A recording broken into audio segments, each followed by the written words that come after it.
NCERT chapter trigonometry unit 8 exercise 8.1 का first question. In right triangle ABC right angle at B, कह रहा है एक राइट ट्राइंगल है ABC और राइट एंगल किस पे बना हुआ है, बी पे। तो हम एक ट्राइंगल लेंगे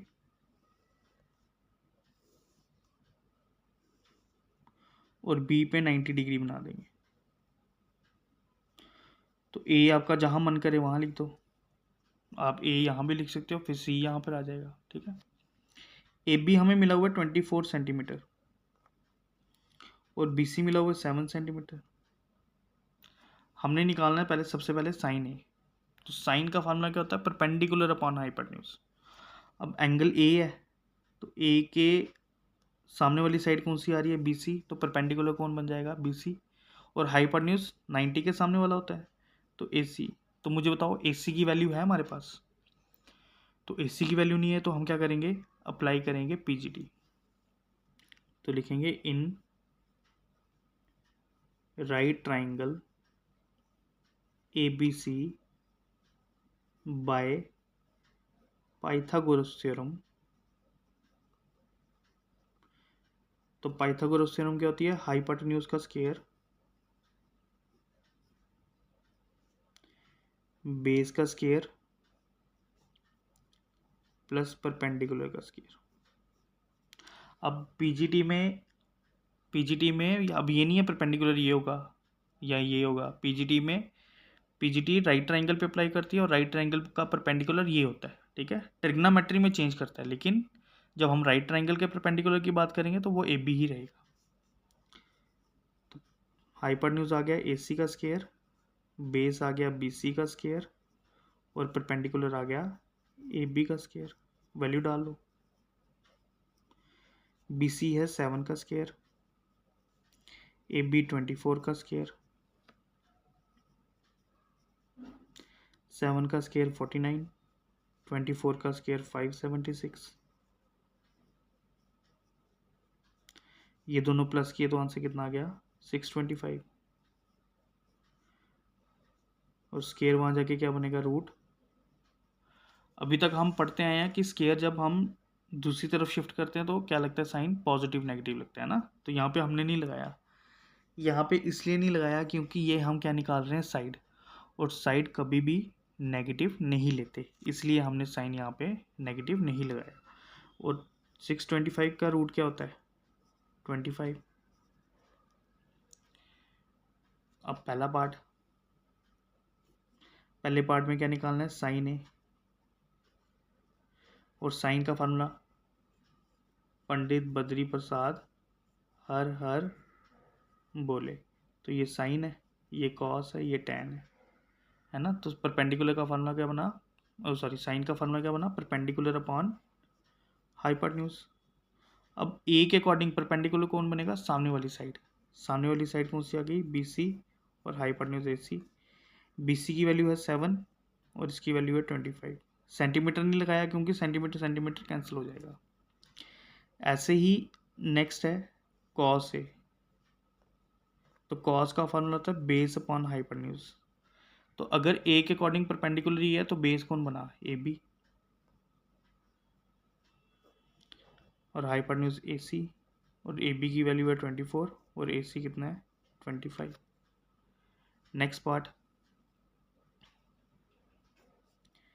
sign C, formula perpendicular upon hypotenuse. अब C के अकॉर्डिंग इस एंगल के मुताबिक परपेंडिकुलर कौन बनेगा, सामने वाला, यानी AB, और हाइपोटेन्यूज AC ही है। तो ये बन गया 24/25। ऐसे ही निकालना है cos C, formula perpendicular upon base upon hypotenuse. तो C के अकॉर्डिंग बेस कौन बनेगा, BC, और हाइपोटेन्यूज AC। तो ये बन गया 7/25। ठीक है, तो ये हो गया हमारा question number 1। Question number two में बोला हुआ है इन फिगर 8.13, ये फिगर बनी हुई है, हमने फाइंड करना है tan P, यानी इस एंगल पे ट्रिग्नोमेट्री निकालना है, और cot R, और इस एंगल पर, और इन दोनों जो ट्रिग्नोमेट्री की वैल्यू आएगी उन दोनों को आपस में क्या करना है, माइनस करना है। लेकिन एक चीज़ देखो, इस राइट ट्राइंगल में हमारे पास परपेंडिकुलर भी है, हाइपोटेन्यूज भी है, लेकिन बेस है नहीं, तो नहीं है ना, तो हम क्या करेंगे यहाँ पे पाइथागोरस थ्योरम अप्लाई कर देंगे। तो लेंगे in right triangle P Q R by PG theorem. Hypotenuse कौन होगा, 90 के सामने वाला, ठीक है, इक्वल्स टू बेस का स्केयर प्लस परपेंडिकुलर का स्केयर। तो परपेंडिकुलर आ गया पी क्यू का स्केयर प्लस बेस यानी क्यू आर का स्केयर इक्वल्स टू हाइपोटेन्यूज यानी पी आर का स्केयर। पी क्यू कितना है 12, क्यू आर की वैल्यू निकालनी है इसलिए उसको ऐसे ही रखा, और पी आर की वैल्यू है 13। 12 का स्केयर होता है 144 और 13 का स्केयर होता है 169। 144 ट्रांसपोज हुआ, साइन बन गया माइनस का, तो इन दोनों को माइनस किया कितना आ गया 25, और स्केयर वहाँ जाके रूट बना, तो 25 किसका रूट होता है 5 का, तो क्यू आर की वैल्यू कितनी आ गई 5। अब हमने कौन सी ट्रिग्नोमेट्री रेशियो निकालनी है, पहले tan p निकाल लेते हैं। tan का फार्मूला क्या बनता है, परपेंडिकुलर अपॉन बेस। अब इस p के अकॉर्डिंग परपेंडिकुलर कौन बनेगा, सामने वाला क्यू आर, और बेस कौन बनेगा पी क्यू आर है 5 और पी क्यू है 12। ऐसे हमने निकालना है cot R,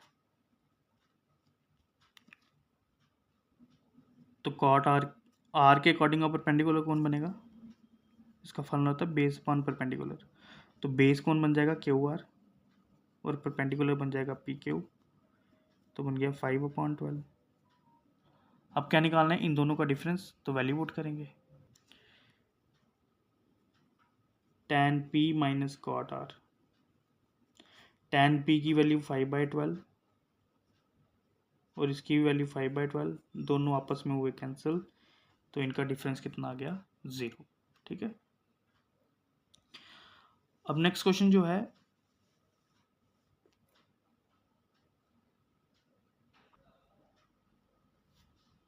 question number 3, if sine A equals to 3/4 calculate cos A and tan A. अब इसमें हमें कोई राइट ट्राइंगल नहीं बताई हुई, किस पे राइट ट्राइंगल बनी हुई है किस पे नहीं, पर एक चीज़ का ध्यान रखना है, अगर आपने इस क्वेश्चन में राइट ट्राइंगल बनानी है तो एंगल चेक करो किस पे है, ए पे ही है, तो इसका मतलब ए पे आपने राइट ट्राइंगल नहीं बनानी है। ए के अलावा आप बी पे भी बना सकते हो राइट एंगल, और सी पे भी राइट एंगल बना सकते हो, ठीक है।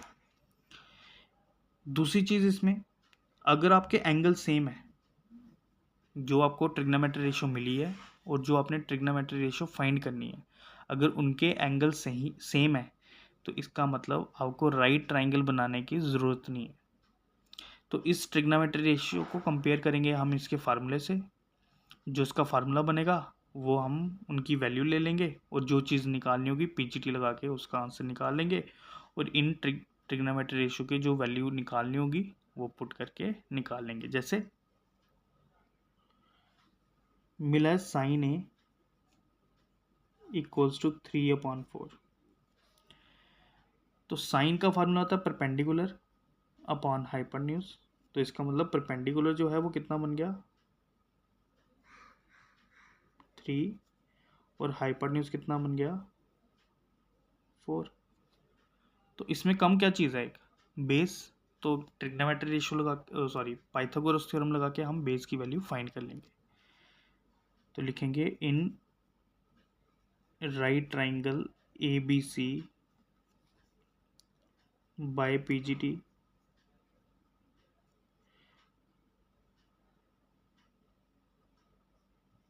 परपेंडिकुलर का स्केयर बेस का स्केयर इक्वल्स टू हाइपोटेन्यूज का स्केयर।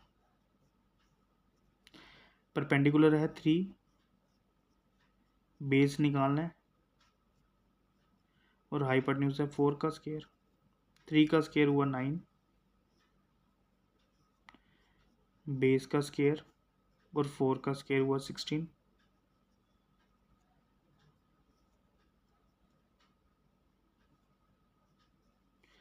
नाइन ट्रांसपोज हुआ माइनस आ गया, तो बेस का स्क्वायर वहाँ जाके बनेगा रूट, तो रूट की वैल्यू आ गई 7। ठीक है, अब कौन सी ट्रिग्नोमेट्री रेशियो निकालनी है? कॉस, फॉर्मूला होता है बेस अपॉन हाइपोटेन्यूज, और बेस कितना निकाला? √7, और हाइपोटेन्यूज क्या निकाला? 4। ऐसे ही हमने निकालना है tan A, base upon perpendicular upon base. Perpendicular कितना था? 3, और बेस कितना था? √7। ठीक है, तो ये हमने बिना ट्राइंगल के भी क्वेश्चन निकाल लिए। क्यों निकाला? ये चीज़ पता होनी चाहिए क्यों निकाला, क्योंकि इन सबके एंगल क्या थे? सेम थे। अगर एंगल डिफरेंट हुए तो फिर आपको ट्राइंगल बना के ही निकालना पड़ेगा। ठीक है, नेक्स्ट क्वेश्चन है, कह रहा है if 15 cot a equals to 8 find sin a and sec a। तो 15 cot a,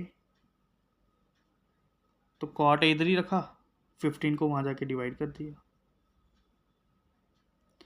अब बन गया cot a की वैल्यू 8/15। तो cot को कंपेयर करेंगे हम किससे?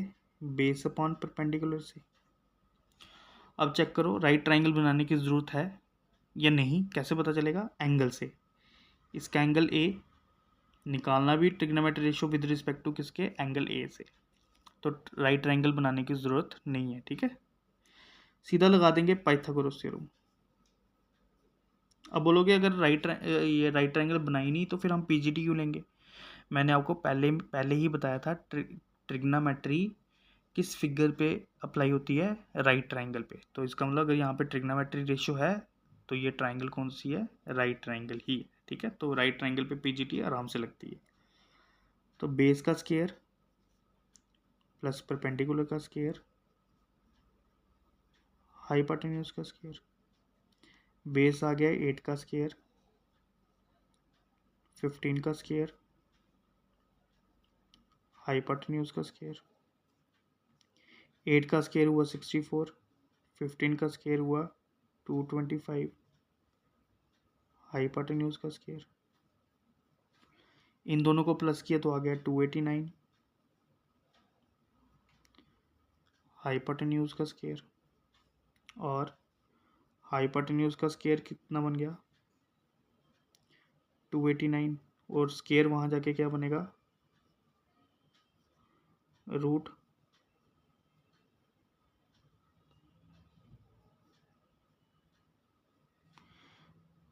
तो 289 किसका रूट होता है? 17 का। तो ये आंसर आ गया। अब निकालना है साइन ए। साइन ए का formula perpendicular upon hypotenuse. Perpendicular कितना है? 15, और हाइपोटेन्यूज कितना निकाला? 17। ऐसे ही निकालना है सेक ए। सेक ए का फार्मूला होता है हाइपोटेन्यूज अपॉन बेस। तो हाइपोटेन्यूज कितना आ गया? 17, और बेस कितना आ गया? 8।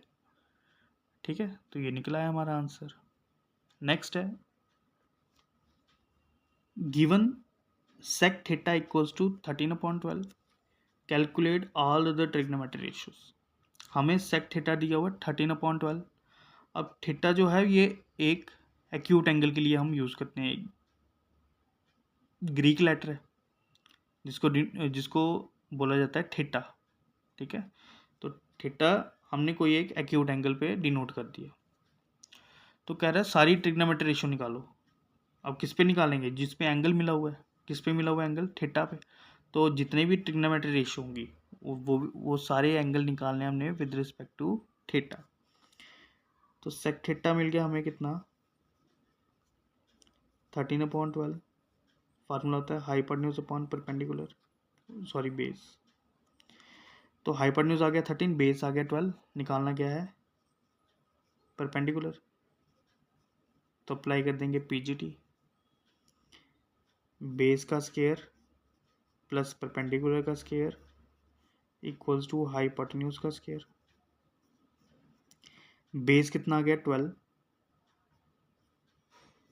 परपेंडिकुलर फाइंड करना है, और हाइपोटेन्यूज कितना है 13, 12 का स्क्वायर हो गया 144, परपेंडिकुलर का स्क्वायर, और ये हो गया 169, 144 वहाँ जाके क्या हो जाएगा माइनस,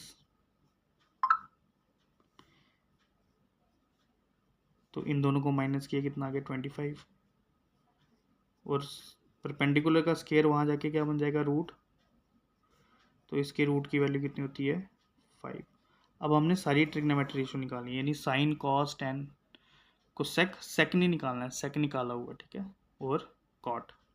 तो साइन सबसे पहले निकालेंगे, साइन ए फॉर्मूला होता है साइन ए नहीं sorry theta, perpendicular upon hypotenuse, perpendicular है 5, हाइपोटेन्यूज है 13, फिर निकालेंगे cos theta, base upon hypotenuse, base है 12, हाइपोटेन्यूज है 13, फिर निकालेंगे tan theta, perpendicular upon base, perpendicular है 5 और बेस है 12, फिर निकालेंगे cosec theta, hypotenuse upon perpendicular,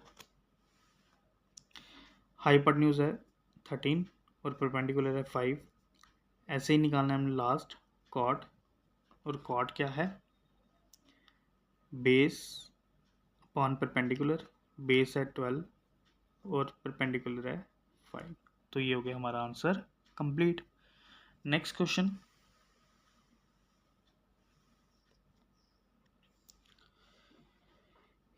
if angle A and angle B are acute angle such that cos A equals to cos B, then show that angle A equals to angle B। कह रहा अगर A और B acute angles हैं और cos A cos B के equal है, तो proof करो ये दोनों एंगल भी क्या होने चाहिए, इक्वल होने चाहिए। अब यहाँ पे एंगल दो हो गए, तो दो हो गए, तो जब बेस लेंगे हम तो दोनों की एंगल चेंज है ना, तो बेस भी चेंज होगा, तो इसके लिए हमें क्या बनानी पड़ेगी, राइट ट्रायंगल बनानी ही पड़ेगी। अगर एक ही एंगल होता तो हम नहीं भी बनाते शायद, लेकिन दो है ना, तो इसके लिए कंपलसरी है। अब किस पे राइट एंगल बनेगा, ए और बी एक्यूट एंगल है, तो बचा तीसरा ऑप्शन सी, तो A B C right triangle ले ली, राइट एंगल किस पे ले लिया, सी पे। हमें रिलेशन दिए हुए कॉस ए और कॉस बी आपस में इक्वल है, तो फार्मूला तो वही होता है बेस अपॉन हाइपोटेन्यूज, लेकिन ए के अकॉर्डिंग बेस कौन बनेगी, ए सी, तो हाइपोटेन्यूज कौन हो गया, ए बी। ऐसे ही कॉस बी है तो फार्मूला तो वही रहेगा बेस अपॉन हाइपोटेन्यूज, लेकिन बी के अकॉर्डिंग बेस कौन आ जाएगा, बी सी, और हाइपोटेन्यूज आ गया ए बी कैंसिल किया, ए सी और बी सी आपस में इक्वल हो गए। तो ए सी और बी सी जब इक्वल हुए तो ये एक ट्राइंगल के अंदर फॉल कर रहा है। तो हमने पढ़ा था कि अगर एक ट्राइंगल की दो साइडें आपस में इक्वल है तो उनके अपोजिट एंगल भी क्या होंगे, इक्वल होंगे। तो इसका मतलब ए सी के अपोजिट एंगल कौन आ रहा है, बी, और बी सी के अपोजिट एंगल कौन आ रहा है, ए।